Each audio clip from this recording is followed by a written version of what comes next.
الحمد لله رب العالمين والصلاة والسلام على أشرف الأنبياء والمرسلين أما بعد محترم سامعین و ناظرین حضرات، امید ہے آپ سب خیریت سے ہوں گے۔ ہماری دعا ہے کہ اللہ تعالیٰ آپ سب بھائیوں کو ہمیشہ خوشیوں والی، عزت والی اور برکتوں والی زندگی عطا فرمائے۔ انسان کی طبیعت میں اتار چڑھاؤ رہتا ہے، بسا اوقات انسان نرمی میں ہوتا ہے، بسا اوقات اس کا پارا ہائی ہوتا ہے، غصے کی حالت میں ہوتا ہے۔ تو یہ غصہ ایک ایسی چیز ہے کہ جہاں انسان کو معاشرے میں بھی بسا اوقات ذلت کا شکار کر دیتا ہے۔ اسی لیے نبی علیہ السلام نے اس صحابی کے جواب میں 3 بار یہی فرمایا تھا۔ جب صحابی نے پوچھا محبوب کہ مجھے کوئی نصیحت کیجئے، کوئی وصیت کیجئے، تو آپ نے کیا فرمایا تھا؟ لا تغضب۔ پھر دوسری بار بھی فرمایا تھا لا تغضب، غصہ نہیں کرنا۔ تیسری بار بھی فرمایا، جب اس نے اور وصیت اور نصیحت، تو آپ نے فرمایا غصہ نہیں کرنا، غصہ نہیں کرنا، غصہ نہیں کرنا۔ غصہ ایک ایسی چیز ہے میاں بیوی کے درمیان اختلاف ڈلوا دیتی ہے۔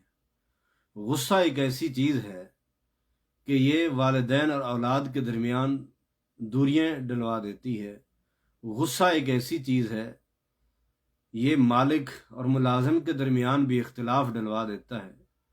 غصہ ایک ایسی چیز ہے کہ جو انسان کو جیلوں تک پہنچا دیتا ہے، وہ سلاخوں کے پیچھے پہنچ جاتا ہے۔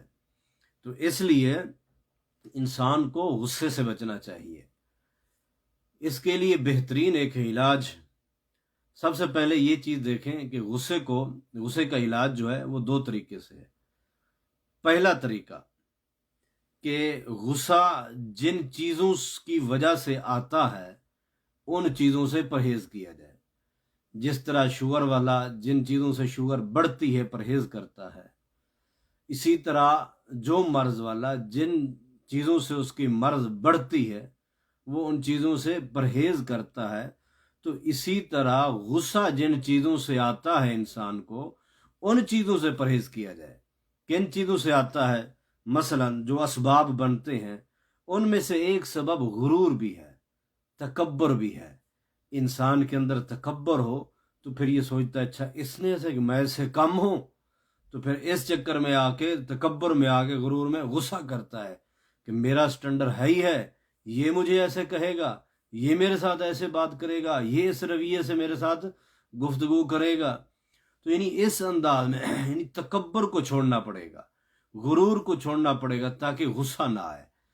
تو غصہ کا بہترین پہلا علاج پرہیز ہے، اور ان پرہیز میں سے پہلا سبب جس سے پرہیز کرنا ہے وہ کیا ہے؟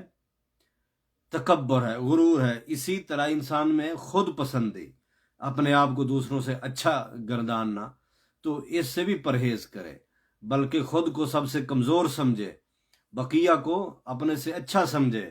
ہو سکتا ہے کوئی بات کر رہا ہو تو انسان میں کوئی کمی کوتاہی ہو تو اپنی کمزوری سمجھے، اسی طرح دوسرے کو حقیر بھی نہ سمجھے۔ نبی علیہ السلام نے کئی بار کئی احادیث کے اندر یہ تذکرہ کیا ہے، بلکہ ایک میں واضح بھی ہے کہ الکبر بطر الحق، تکبر کی علامت یہ ہے کہ حق بات کو نہ ماننا، وغمط الناس، اور لوگوں کو حقیر جاننا۔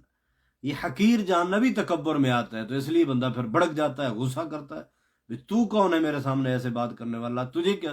یعنی اگلا حق بھی کہہ رہا ہو تو اس میں برداشت نہیں ہوتی سننے کی، غصہ آ جاتا ہے جی، اور اگلا ڈرتا ہے بھی یار کوئی بات تو حق کی یہ کہہ دی، کہیں غصہ نہ کر جائے۔ تو بہرحال ان چیزوں سے پرہیز کرنا چاہیے جن چیزوں سے غصہ بڑھتا ہے۔ اسی طرح انسان کو بے جا ہنسی، بے جا فضول گفتگو، خاموشی اختیار کرنی چاہیے۔ ایک تو بات ہے پرہیزگی۔ آئیے دوسرا علاج غصے کا، دوسرا علاج جو کہ اس کے 4 طریقے ہیں۔ وہ علاج جو ہے غصہ آنے کے بعد کیا کرنا ہے؟ 4 کام کرنے ہیں۔ غصہ اگر آ گیا ہے اگر پریشر ہائی ہو گیا، ٹمپریچر چڑھ گیا، تو پھر 4 طریقے ہیں غصے کو ختم کرنے کے۔ غصہ آنے کے بعد سب سے پہلا کام کیا ہے کہ کہ اللہ تعالیٰ سے شیطان کی پناہ مانگنی ہے۔ اے اللہ اعوذ باللہ من الشیطان الرجیم، یہ پڑھیں۔ دوسرا کام، اپنی حالت بدلیں۔ آپ کھڑے ہیں، بیٹھ جائیں، بیٹھے ہیں، لیٹ جائیں، ٹھیک ہے نا۔ اگر اس جگہ سے آپ چلے جائیں، اس جگہ چھوڑ دیں، ہٹ جائیں۔ اسی طرح آپ دھیان دوسری طرف کریں تاکہ غصہ جو ہے نا وہ تھوڑا سا ٹھنڈا ہو جائے۔ اسی طرح تیسرا کام یہ ہے کہ آپ وضو کر لیں، وضو کر لیں۔ اور چوتھا کام یہ ہے کہ آپ فوراً غصہ پی جانے والے جو فضائل ہیں وہ یاد کریں کہ غصہ نہ کرنے کی کیا فضیلت، نبی علیہ الصلوۃ والسلام نے کیا بتلایا، اللہ تعالیٰ نے قرآن مجید میں کیا کہا، والکاظمین الغیظ والعافین عن الناس، معاف کر دینے کی کیا فضیلتیں ہیں، غصہ نہ کرنے کی کیا اہمیت ہے اسلام میں۔ تو ان چیزوں کو یاد کرنا، جب یہ چیزیں یاد کریں گے، یہ 4 کام ہیں جن کو یاد۔ پہلا کام کیا ہے کہ وہ اعوذ باللہ من الشیطان الرجیم پڑھے۔ دوسرا کام وضو کر لے۔ تیسرا کام یہ ہے کہ اپنی حالت بدلے، جس حالت میں حالت چینج کرے، کھڑا ہے بیٹھ جائے، بیٹھا ہے لیٹ جائے، لیٹا ہے تو پھر اٹھ کے جگہ چینج کر دے، اس جگہ سے چلا جائے جس وجہ سے وہ غصہ آ رہا ہے۔ چوتھا کام یہ ہے کہ وہ بندہ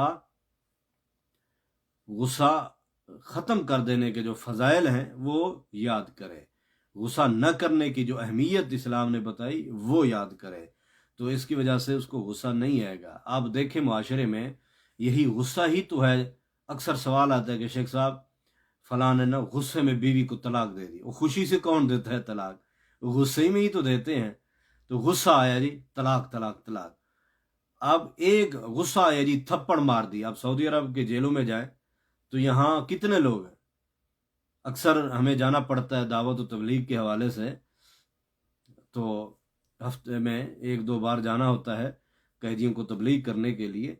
تو اکثر لوگ جو ہے نا وہاں کیوں ہیں جی؟ غصے کی وجہ سے، کسی کو تھپڑ مار دی، کسی کو گالی نکال دی، کسی کو برا بھلا کہہ دی، غصے کی وجہ سے جیلیں بھری پڑی ہیں، غصے کی وجہ سے گھر برباد ہو جاتے ہیں۔ غصہ ایسا ناجائز غصہ کیا، اولاد متنفر ہونے لگ گئی، کام نہیں کرتی، دل نہیں لگتا۔ غصے کی وجہ سے جتنا مخلص آپ کا ملازم آپ کی دکان پہ، کاروبار میں، فیکٹری میں کام کر رہا ہے، آپ کے غصے کی بھینٹ چڑھ جاتا ہے، وہ اخلاص بھی چھوڑ دیتا ہے، کام بھی چھوڑ دیتا ہے، پھر آپ کو مصیبت کوئی چور اور کوئی دوسرا اس جگہ پہ آ جاتا ہے۔ برداشت کرنی چاہیے، غصے کو کنٹرول کرنا چاہیے۔ اسی نبی علیہ الصلوۃ والسلام فرماتے ہیں لیس الشدید بالسرعہ انما الشدید الذی یملک علی نفسہ، وہ پہلوان نہیں جو کسی کو اٹھا کے پٹک دے نیچے، پہلوان وہ ہے جو اپنے اوپر کنٹرول کر جائے، اپنے اوپر کنٹرول کرنا چاہیے۔ اگر بیوی کو کوئی بات اچھی نہیں لگ رہی اس وقت برداشت کر جاؤ، غصہ نہ کرو، بیوی اپنا غبار نکال رہے، بعد میں اس کو پیار سے سمجھا دو۔